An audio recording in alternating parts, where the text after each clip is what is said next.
आजकाल संजय राऊतला बाकीच्या सर्व लोकांचं काय काय पाहायचं असतं. स्वतः कोणत्या हॉटेलमध्ये थांबायचे आणि कुणाबरोबर थांबायचे हे जर आम्ही बोललो तर मग मग तुम्हाला कळेल. तुम्ही हॉटेलमध्ये थांबताना तुमचे बिलं कोण भरायचं? जे आज तुमच्या नावाने रडतायत तेच त्या हॉटेलचे बिलं भरायचे.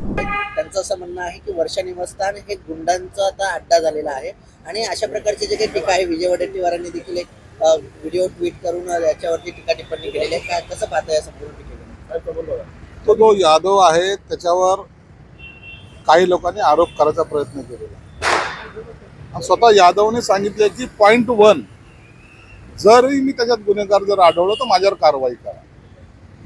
परंतु एखादा हिंदुत्वावर बोलणारा एक सर्व लोकप्रिय असणारा माणूस त्याच्यावर आरोप करून त्याला कुठेतरी या बाबतीत अडकवायचं आणि बाजूला आपण त्याला सारायचं, हा प्रकार काही लोक करत आहेत. खऱ्या अर्थानं राऊत आणि त्यांच्या कंपनीने उठावा गटाने हिंदुत्व तर सोडलेलंच आहे, परंतु जो हिंदुत्वावर बोलेल त्याच्यावरही सुद्धा कारवाई करायची मागणी हे लोक करत आहेत.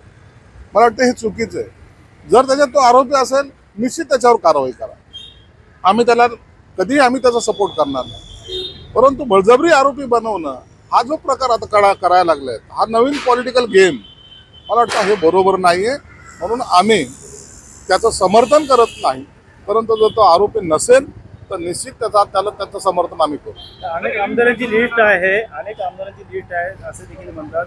आणि कोण खासदार आहे की तो त्यांना सपोर्ट करतो, त्यांना मुख्यमंत्र्यांच्या वर्षावरती घेऊन जातो, त्यांनी खासदारांवर देखील आरोप करणार.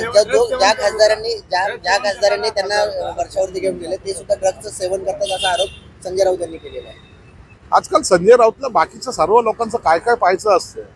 स्वतः कोणत्या हॉटेलमध्ये थांबायचे आणि कुणाबरोबर थांबायचे हे जर आम्ही बोललो तर मग मग तुम्हाला कळेल. तुम्ही हॉटेलमध्ये थांबताना तुमचे बिलं कोण भरायचं? जे आज तुमच्या नावाने रडतायत तेच त्या हॉटेलचे बिलं भरायचे. हे आम्हालाही माहिती आहे. परंतु कृपया राजकारणामध्ये पर्सनल गोष्टीवर जाऊ नका. ड्रग्ज सेवन कधीही खासदारांनी किंवा इतरांनी कोणीही केलेलं नाही. त्याबद्दलचा तुम्ही जो काही गैरसमज पसरवताय मला वाटतं तो चुकीचा आहे. आपलं झाकून ठेवण्याचा जर प्रयत्न करत असाल आणि इतरांवर आरोप करत असाल तर त्याचं चोख उत्तर दिलं जाईल. मग ते मी पुराव्यासहित हॉटेलचं नावासहित रूम नंबर सहित सांगू शकतो. एवढं लक्षात ठेवा. तर ललित पाटील प्रकरणात आता नवीन खुलासा समोर आलेला आहे. त्यांनी देखील असं म्हणलं की भाजपचा मंत्री कोणतरी त्यांना ससून डीनला फोन करतो आणि तिकडनंच जे आहे ते पैशाचा व्यवहार देखील होतो असं देखील त्यांनी आरोप केला. बघ, हे जर सध्या संबंध जर असते ना तर आज तो ललित पाटील का काय जो आहे तो मोका त्याला लागला नसता.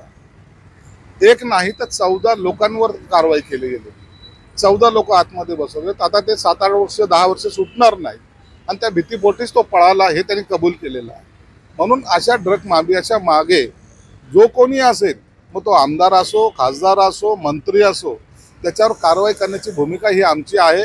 आम्ही स्वतः ती मागणी करतोय की समाजाला बिघडवणाऱ्या कोणत्याही ड्रग माफिया असला कोणताही त्याच्यावर कारवाई केली पाहिजे आणि त्याला संबंधित जो कोणी असेल त्यालाही जेलमध्ये टाकलं पाहिजे. ही स्पष्ट भूमिका शिंदे सरकारची आहे. महाराष्ट्राचा उडता पंजाब होतो असं देखील ड्रग्सचे जे माफिया आहेत त्यांच्याकडून मनी घेतलं जातं किंवा पैसे घेतले जातात असं देखील म्हटलं जातं. संजय राऊत म्हणतो ते तर घेत होते ना. ते 2.5 वर्ष पैसे घेणं हाच त्यांचा धंदा होता. पैसे घेऊनच ते हे सर्व कारभार चालवायचे. म्हणून तर ते सर्वसामान्याला भेटत नव्हते ना. सर्वसामान्य माणूस काही देऊ शकत नाही, हे देत होते. मग आपला संबंध कुणाशी असावे? जो इन्कमिंग देणारा असेल त्याच्याशी. म्हणून हे आरोप, हे त्यांच्यावर असलेले आरोप, आता ते दुकानदारी बंद झाल्यामुळं ते बेफान होणे असे आरोप करतात.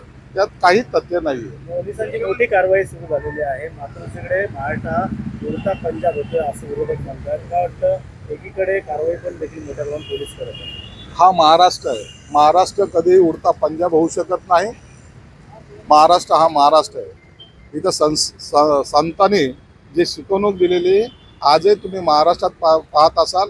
लाखो वारकरी आहेत, वेगवेगळे संप्रदायाचे लोक आहेत, वेगवेगळे धार्मिक लोक आहेत आणि हे कधीही अशा धंद्याला कोणीही